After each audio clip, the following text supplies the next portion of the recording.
Hello everyone, thanks for pressing play. You are watching a brand new episode of ExcaliburCCGTV where we come together every week to get you ready for Wednesday. We are getting you ready for Wednesday, June 10th, 2015. I am Chris, my co-host Buzz. We are Excalibur Comics, Cards, and Games here in Shreveport, Louisiana, as well as in Texarkana, Texas. And you can always find out what's going on with both of our stores at ExcaliburCCG.com. Buzz, good to have you back, sir. Glad to be here, sir. Glad to be here. He's rocking this Moon Knight shirt, guys, so I'm really digging it. I'm digging the Moon Knightedness here going on. But guys, we've got a ton of stuff to tell you about. Tons of new number ones, tons of storyline stuff that we're going to be talking about today. Before we dive into all of that, though, thank you to all of our new subscribers. Thank you to all of our new listeners of the audio podcast. We really appreciate it. And a special shout out to Brad Campbell, because we've got new intro, we've got new music, we've got new graphics, and we've got new YouTube thumbnails that Brad has been working behind the scenes on and finally brought it to light, and it just looks amazing. It takes this video and elevates it, obviously, with what he does, and I really, really appreciate it. If any of you really appreciate it, please tell him so in the comments below. Just say, Brad Campbell, we love you. Takes the focus off of it. Exactly. But I'm digging this today. So, looking good. You're on the human trace. I am. Hey guys, don't forget, GeekCon is coming up. You can get your tickets at both of our Excalibur stores. We have them available. We have the day passes available, and we have the weekend passes available. Also, don't forget, if you have a child that's 12 or under, it's one free admission for a child 12 or under per adult ticket purchased. Buy an adult ticket, bring in a young kid. That's a child of yours. That's kind of how it's going to work for that. So the prices are reasonable. I think the day passes are $10 each, and then the whole weekend pass is $20, and that gets you Friday night. 15 for the day pass. Is it 15? Okay, maybe 15. We had that info. Chris and Randy had that info for you. Dale as well at Texarkana. We had that information for you if you give us a call, and we will take care of you. I promise you. Don't miss out on GeekCon. It's already shaping up to be big, and it looks fun. There's going to be a ton of people there, a ton of guests there. We've already got Star Wars alumni coming, Supernatural alumni coming. You name it, people are coming. It's going to be awesome. You don't want to miss it. And that's it for the announcements, guys. We're going to dive into the number ones. We have several of them that we're going to be talking about, especially a lot from DC, but we're going to knock out a few other ones that are coming out first that we're really looking forward to and that we will have in stock here at the store. Buzz, what are we going to start off with, sir? Utensils down, hands up. Welcome to Starve. Once the most famous chef in the world, Gavin Cruikshank's been in a self-imposed exile for years. His little foodie television program has since dissolved into Starve. This is coming to you from Brian Wood and Danijel But I'm sure there's going to be some twist to this and everything, but he's got people pitted against him and all this, and he wants things back to the way they were. Right. I'm really looking forward to this. Brian Wood's worked with Zazelj many times before on different projects and stuff like this, and I'm really looking forward to this because the food culture is huge. Chew has been very successful, playing off a certain aspect of food culture and all that as well. So I'm really looking forward to what Brian Wood brings to this. Moving on, Midnight Society, The Black Lake. This is from Dark Horse Comics, written, drawn, everything by Drew Johnson, who is a industry veteran who's been around for a long time. But we take a look at 40 years ago, how some of England's greatest adventurers, they put aside their friendship and they made a choice that would haunt humanity from that point forward. And now we're taking a look at Matilda Finn as she has to face the consequences of that choice, and she's doing a rescue operation around the Scotland's Loch Ness area, and how that is going to affect her, and she may be in for the fight of her life. So I'm really looking forward to that. Check that out as well. Something different from someone else that I've seen some stuff from, and there's stuff I've been very interested in, but now I want to see what he's doing here on his own. What's next for you, bro? The greatest superheroes of all time are back. Who? Section 8. Section 8, people. You don't know who Section 8 is? He's out of here. If you read Hitman, this is the team from that book. Yes. And you got your leader, Six-Pack, and he's returned to Gotham trying to put back together the all-star team known as Section 8. He's got old friends, Bueno Excelente, Bator, and the seemingly reborn Dog Welder. It's exactly how it sounds. He's got a few new faces in there, but he needs that elusive 8th member. And who would you go after if you needed that 8th member? You think? I'd go for Lobo. Batman. Oh, Batman. We gotta sell. This is a mini series, 6 issues. Yeah. Oh, even if Batman wasn't in this, get it. Garth Ennis writes this. Yes. John McCrae on art. Yes. And if you haven't read Hitman versus Lobo, find that and read that. If you like, that was great. So moving on though, some more new DC #1s here. We have several of them that we're going to go through here, starting with Section 8. But we got Constantine the Hellblazer coming back in his own new series. Ming Doyle and Riley Rossmo as a creative team on board this, and this is where John is taking a look at basically the most cruel case he's ever had to face, his very own dark past. So we'll get to dive into Constantine's past and find out even more about that.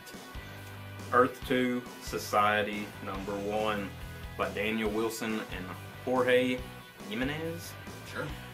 Survivors of Earth 2, back from their war with Apocalypse, back from Convergence, Green Lantern, Power Girl, a new Batman, and the other heroes of Earth 2, the Superman, and all of them that survived Convergence, are kind of starting over on this new planet that they got, and yeah, where they go from here. Exactly. We'll find out. Is this going to be like the old world? I don't know. New chance. Yep. They survive. So moving on, Red Hood Arsenal #1. If you're looking for an action-adventure bromance, this is going to be your issue, as these brothers in arms face off against incredible odds. But it's only a matter of time before they may get gunned down in return. So guys, if you're fans of Red Hood and Arsenal, I thought that they had a previous series, but maybe I was wrong. It was Red Hood and the Outlaws. That's what I was thinking of right there. It was Red Hood, Arsenal, and Starfire. So there we go. They're breaking the team up a little bit there, because we got a new one coming up for Starfire #1. Boom, there we go. That's what you call a segue. Boom. Right. Amanda Connor and Emanuela Lupacino. Sure. Where have you heard of them before? You've been reading Harley Quinn. They were the creative team behind that series. And this is going to be an ongoing series. She's an alien warrior princess, if you didn't know, trying to find peace on Earth. And she'll fight anyone and anything to get peace. That's awesome. Those are the new #1s, guys. A notable issue that we have for you to be checking out, if you aren't already, Batman 41 hits the shelf this week. And we're taking a look at the new Batman. The new Batman that was hinted at for Free Comic Book Day. Well, he was revealed for Free Comic Book Day. I'm not going to say hinted. He was revealed for Free Comic Book Day. But that continues even more here. Find out what's going on with this new era of Batman. What's happening to Bruce Wayne? What's happening to everybody else? Because things are different with this issue. So, there we go. And who's the robot cop Batman? With the bunny ears, they keep saying. Moving on, guys, we got tons of storyline stuff to cover. Secret Wars from Marvel. Buzz, kick us off, bro. 1602 Witch Hunter Angela, #1. Alright, in the altered realms of Battleworld, Angela and Sarah are witch hunters, the scourges of King James's England. 1602. That's where the title comes from. Yeah. In a land best beset by magic and monstrosity, they seek a new and seductive evil, not witch breed. Not witch breed. Not witch breed. Cool. But dealing with Phocians. I don't know what they are. Phocians. We'll see. That's cool. And Marguerite Bennett gets to use her degree for this particular series as well. Moving on, Captain Marvel and the Carol Corps, #1 hitting this week. This is a team book of the Carol Corps. This focuses on Hallifield, where there's an elite corps, the Carol Corps there, and to be a part of that, you got to have guts, guile, and lots of grit. And so we get to follow Carol Danvers. I think this is Carol Danvers. It's going to be leading this particular corps. We'll find out for sure with this new #1. But for all of you Captain Marvel fans, boom, here we go. Right here. This should be right up your alley. Furious race from hell in a blazing arena of horror. Ghost Racers #1. Welcome to the scorching hot track where cursed souls race at the speed of sin. Anything, and everything goes. And the only rule is no rules. It's the spectacle known as the Ghost Races. The most hellish entertainment known to Battleworld. First place prize, temporary freedom from the arena. And what happens to the unlucky and unholy losers? It's all out high-speed warfare among the most bizarre and vicious Ghost Riders of the Marvel Universe. Expect many familiar skulls. There you go. And some different ones too, because on the covers, we're seeing racers of different vehicles, horses, motorcycles, vehicles. There was one on the cover that's like a centaur, and he was the total ghost racer himself. So there we go. That's like the whole package there. Seriously, does it get any better than that? Moving on, one of the most anticipated ones from this crop of new Secret Wars tie-ins, Marvel Zombies #1. This focuses on Elsa Bloodstone, as she basically is the captain of the Shield. She's, for all you Game of Thrones people, she's captain of the Wall. So there we go. But in this particular series, we see that she finds a child that is in the zombie land that she is protecting the rest of the realm from. And she gets involved with this child and trying to protect this child. Will this child be her demise? Will she be able to protect this child? We get to take a look here with this series, starting with issue #1. How will it affect Elsa Bloodstone? Mrs. Deadpool and the Howling Commandos #1. She's the queen of the monster metropolis below Manhattan. In the world that was. In the world that was. In the world. She was married to Deadpool, the merc with the mouth, but nothing on Battleworld is quite as it was. Now she commands the Howling Commandos. Who's that? Werewolf by Night. Yep. Frankenstein's Monster. The Living Mummy. Yep. Man-Thing. And Marcus the Centaur. Yep. Speaking of centaurs. What would her late husband think of that? What do you think of that? What would he think? He'd probably be like, let me ride that centaur. He is right now dealing with himself being back in the original Secret Wars? Yeah, the Secret Wars. So there we go. That's Deadpool for you. He's not really too concerned. And last up, guys, Weirdworld #1. Jason Aaron, Mike Del Mundo bring us this book, which is possibly the wildest and most dangerous corner of the entire Battleworld realms. We get to take a look at sword, sorcery, strange and perverted science. This is where one barbarian is the center of all this, and he walks alone. His name is Archon. He's a lost man in a lost world. And we get to see what Jason Aaron does with them. I am interested in checking this out just to see. It's going to get that warbird going. Hey, that might be, that is what is going to happen, huh? And Mike Del Mundo does some like freaky deaky type of psychedelic type art. It's really nice, but he can really mesmerize you with the stuff that he does. And we have some continuing series from the Secret Wars tie-ins that are hitting this week as well. We have Inhumans, Attilan Rising #2. Get to find out more what's going on there with the Black Bolt Medusa. We've got Inferno #2. Colossus still trying to save his sister. We have Secret Wars 2099 #2 hitting this week. Different take on Captain America there going on. That was kind of interesting, I have to tell you. And Miguel O'Hare showed up as well. Secret Wars Journal #2. This is kind of a collection of different stories, kind of like the Battleworld book is. We also got Spider-Verse #2, continuing there. Spider-Gwen, Norman Osborn, what's going to happen between them. And Ultimate End #2, where we're looking at, are we really looking at the Ultimate 616 universe and Ultimate Universe together in one place? That's kind of been a question that I've been reading here on different sites and stuff like that. They're like, are these the real? So we get to find out here with these continuing issues going on.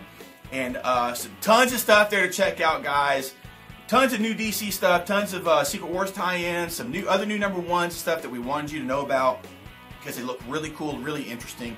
Now it's time for our favorites real quick that we're going to go over. Buzz, what are the books that you're most looking forward to this week? Saga 29, The Last Revolution makes their move. Those are the bad guys for those not keeping score.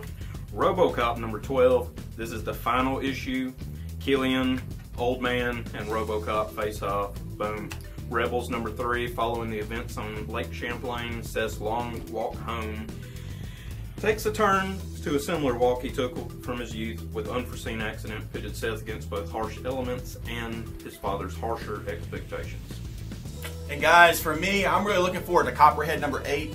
We get even more of Brew, who's been a great character in this series, great supporting character. Want to know more about him? Birthright number 8 hits this week. We get to find that what's the name? Mikey? Mike. Yeah. He has a lover and she has a child, and she's tracking him down. I want to know more about that. And then also up for me, Injection number 2, Warren Ellis, Declan Shalvey. I want to see. I love the cover for this issue, which should be on screen right now. It looks awesome, but I want to know more about this world where some mad scientists basically decide to inject Earth and screw everything up. I got to find out more. That is the top of the stack for me right there. So guys, those are our favorites. That we tell us what yours are in the comments below. Let us know what you're most looking forward to, and we're going to dive into our question of the week. Guys, we've had tons of stuff to cover the past several months between Convergence and Secret Wars. Now we're knee deep, hip deep into Secret Wars stuff coming out, the main title, the tie-in issues, and our question of the week is simply this: name your 2 favorite Secret Wars tie-in issues so far. I haven't read everything that's came out. There's been several things that have interested me, and I've read a lot of them. I haven't read every single one of them, but I've been impressed with a lot of them overall. So what would you say your 2 favorite Secret Wars tie-ins are at this point in time, Buzz? My number 1 is one that I didn't even know if I was going to buy. It was called Where Monsters Dwell. It's by Garth Ennis. And I'll just give you a little taste of what the book gave me. The first couple of pages of the book, your main character there is talking to this princess from this village, and she's talking about how her father's going to disown her and send her to work in the mines or whatever because our main character got her pregnant. And anyway, he's like, no, that's not going to happen. I'm going to go right now to your father and ask for your hand in marriage, and everything is going to be settled. And I was sitting there, I'm like, really? This is lame. But anyway, she's sitting there talking about how great the wedding's going to be, and the feast, and the celebration. And in the background, if you look out the window, you can see our hero. I'm not even going to call him a hero. Our main character, with his suitcases under his arm, running toward his plane and flying away.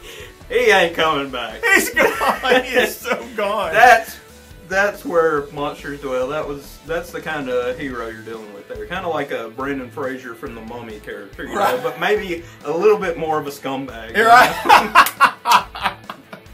Good stuff. I also like Planet Hulk. I won't delve too much into that, but yeah, Steve Rogers is your main character there, and he's been sentenced to live amongst the Hulks, or survive amongst the Hulks, with his dinosaur. Exactly, exactly. Good choices. Good choices. Very good choices. And Where Monsters Dwell, that was funny. I mean, that's Garth Ennis doing his. That's good stuff right there. It's just good stuff. For me, so far, I would have to say Old Man Logan #1 was really good. You don't have to read the previous Old Man Logan series, but having read it, it does build upon that a bit. But you don't have to read it. It's still great. It's still Logan just doing what he does. The other characters you get to see in there as well was really cool, because I really liked them in the previous first series. I really liked some of those characters as well. And then next up for me, I would have to say is Future Imperfect. That was great. We had Peter David and Greg Land doing this particular issue. The art was great in this particular issue, and I loved the build-up of the story as the Maestro is looking for the leader of the rebellion. And how, when I got to that last page, I was like, yes! Yes! I was like, it's so obvious, but I wasn't expecting it. Before they even showed the picture, just that line, I was like, it's Ben Grimm. Yes, yes, it was so, spoiler, so there we go, if you haven't read it though, so it was great, man, it was just great. So, now, that's where we are with that. So, yes, tell us in the comments below, name at least your 2 favorite, and tell us what if any of you guys have read all the Convergent stuff, and now you're reading the Secret War stuff, tell us your overall thoughts about that as well, because I'd like to see how you think it compares, the two main events compared to each other at this point in time.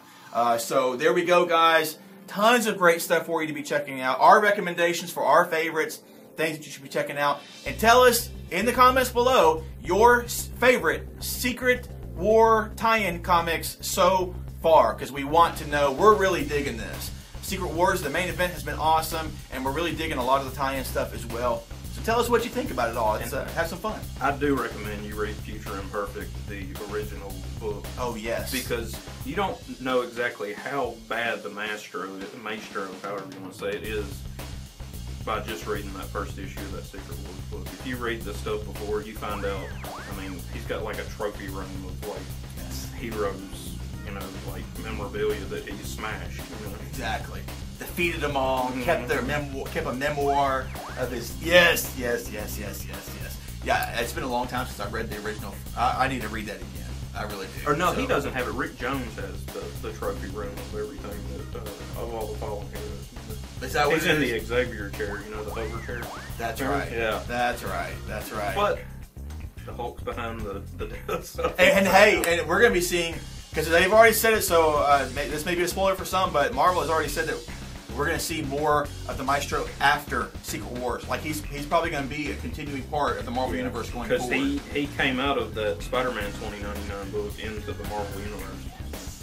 Oh, yes, I can work with that. So, yes. Sorry, guys, I can keep going on and on. But that's it for this week, folks. So, thanks for watching. We really, really appreciate it. Subscribe if you haven't already. Thank you to all of our podcast listeners. We really, really appreciate it. Consider subscribing to us here on YouTube. And, guys, you can always find out what's going on with us at ExcaliburCCG.com. We are Excalibur Comics, Cards, and Games in Shreveport, Louisiana, as well as in Texarkana, Texas. Something's coming up.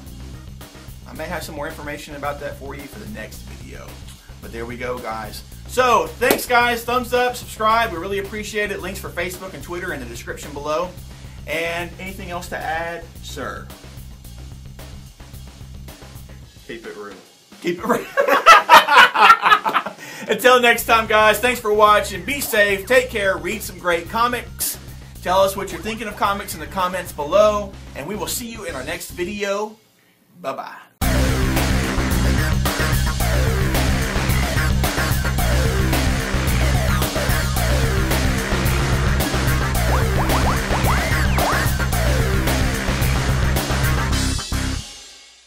Congratulations on getting the comics out this time. I did get it out. I did. I actually did it. Did both. I did them well, sir.